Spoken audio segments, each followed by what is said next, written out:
आज इस वीडियो में हम बात करने वाले हैं फिजिकल वर्सेस मॉनेटरी पॉलिसी की। ठीक है, तो गवर्नमेंट ऑफ इंडिया की दो पॉलिसीज होती है, एक आपकी फिजिकल पॉलिसी होती है, दूसरी आपकी मॉनेटरी पॉलिसी होती है। बेसिकली अपने बजट्स को या अपनी मनी को मैनेज करने के लिए। ठीक है, तो आज हम इन दोनों के बारे में, दोनों के बीच में क्या डिफरेंस है ये समझेंगे। ठीक है, तो चलिए आज का वीडियो स्टार्ट करते हैं। और वीडियो अगर पसंद आएगा तो लाइक कर दीजिएगा और चैनल को सब्सक्राइब कर दीजिएगा आगे के और वीडियोस देखने के लिए। और आप नोटिफिकेशन बेल को भी क्लिक कर सकते हैं ताकि अगली वीडियो का नोटिफिकेशन आपको मिलता रहे। और अगर आप मुझे टेलीग्राम पे या व्हाट्सएप पे फॉलो करना चाहते हैं तो डिस्क्रिप्शन बॉक्स में लिंक दिया हुआ है, आप मुझसे कनेक्ट हो सकते हैं। ठीक है, तो चलिए आज का वीडियो स्टार्ट करते हैं। तो हम बात कर रहे हैं physical policy versus monetary policy की। तो अगर हम फिजिकल पॉलिसी की बात करें तो गवर्नमेंट, इसके नाम से ही क्लियर है, फिजिकल की बात हो रही है। ठीक है, यानी हमारे फाइनेंस की बात हो रही है। तो फिजिकल पॉलिसी की मदद से गवर्नमेंट क्या करती है, अपने फाइनेंस को मैनेज करती है, मींस अपने बजट को मैनेज करती है। फिजिकल पॉलिसी की मदद से ही गवर्नमेंट ये डिसाइड कर पाती है कि उसको कितना टैक्स लगाना है, टैक्स रेट बढ़ाना है कि टैक्स रेट कम करना है। ठीक है, कितना मनी बाहर से बोरो करना है, कितनी लैंडिंग करनी है, कितनी इन्वेस्टमेंट करनी है, किस सेक्टर में कितना इन्वेस्ट करना है, पब्लिक सेक्टर में कितना इन्वेस्ट करना है, ठीक है, सब्सिडी कितनी देनी है। इन सारी चीजों का डिसीजन फिजिकल पॉलिसी की मदद से गवर्नमेंट लेती है। अब बात करते हैं मॉनेटरी पॉलिसी की। तो मॉनेटरी पॉलिसी इसके नाम से क्लियर है कि यहाँ पे बात हो रही है मनी की। तो मॉनेटरी पॉलिसी का मेन मोटिव क्या होता है कि मनी की सप्लाई को हैंडल करना और इंटरेस्ट रेट डिसाइड करना। ठीक है, तो चलिए और डिटेल में इसका डिफरेंस हम समझते हैं। तो सबसे पहले डिफिनीशन समझते हैं फिजिकल पॉलिसी की। तो ये एक मैक्रो इकोनॉमिक पॉलिसी है और इसको गवर्नमेंट के द्वारा यूज किया जाता है गवर्नमेंट की स्पेंडिंग्स को एडजस्ट करने के लिए, टैक्स रेट को मॉनिटर करने के लिए, पूरी इकोनॉमी की। ठीक है, मतलब कि गवर्नमेंट अपनी स्पेंडिंग्स को, अपनी रेवेन्यू को, अपने एक्सपेंडिचर को फिजिकल पॉलिसी की मदद से मैनेज करती है। ठीक है, अब देखते हैं मॉनेटरी पॉलिसी का। It is a macro economic policy. ये भी आपकी एक मैक्रो इकोनॉमिक पॉलिसी है।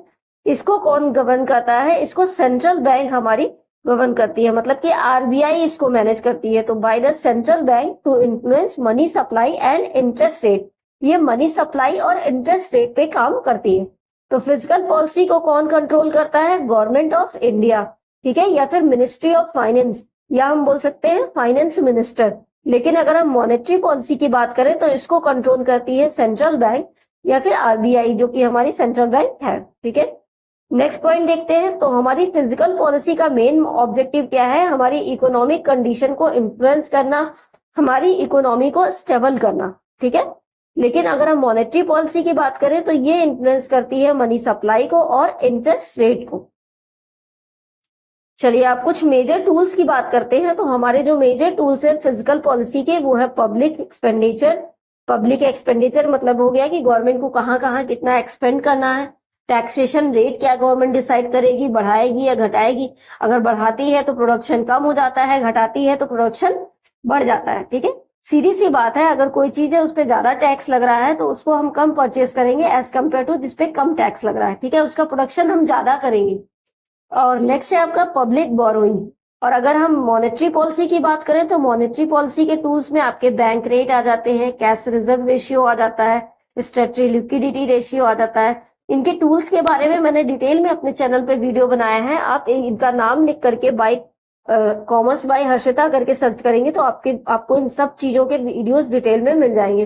तो आप उसको देख लेंगे तो आपके कॉन्सेप्ट और अच्छे से क्लियर हो जाएंगे कि बैंक रेट क्या होता है, कैश रिजर्व रेशियो क्या होता है, स्टैट्यूटरी लिक्विडिटी रेशियो क्या होता है। इनफैक्ट इस पे मैंने शॉर्ट्स भी डाल रखे हैं अपने चैनल पे क्योंकि अगर किसी के पास ज्यादा टाइम नहीं है, वो विद इन अ सेकंड में समझना चाहता है, तो वो शॉर्ट्स को भी देख करके समझ सकता है। ठीक है, आप समझ लीजिए मैंने 170 प्लस शॉर्ट्स डाल लिए हैं अपने चैनल पे, सब कॉमर्स टर्म्स से ही हैं। अगर आप उनको देखते हैं तो एटलीस्ट 170 प्लस कॉन्सेप्ट आपके क्लियर होते हैं कॉमर्स के।